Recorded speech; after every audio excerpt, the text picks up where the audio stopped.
ভক্তবৃন্দ পড়েছে দামোদর মাস। দামোদর মাসের সর্বশ্রেষ্ঠ কাজ হচ্ছে দীপদান।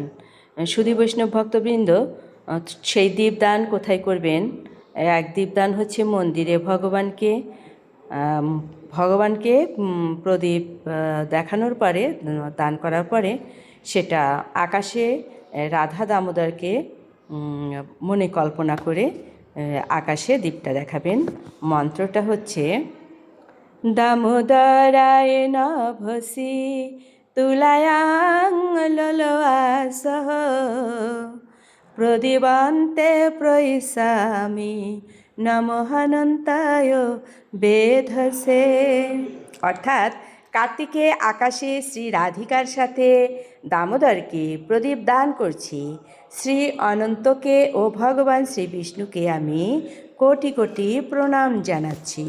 সুধী বৈষ্ণব ভক্তবৃন্দ, আমরা এভাবে প্রতিদিন দামোদর ভগবানকে প্রদীপ দান করার পরে আকাশে প্রদীপটা দেখানোর পরে সেটা কি করব? শূন্যে উপরে ঝুলিয়ে দেবো। এটা আমি গত বছরেও দিয়েছিলাম, কিছু ভক্তের অনুরোধে এবারও দিলাম। সুধী বৈষ্ণব ভক্তবৃন্দ, এই মন্ত্রটি আপনারা অবশ্যই অবশ্যই করবেন এবং সেই সঙ্গে ভগবানকে প্রদীপ দান করবেন।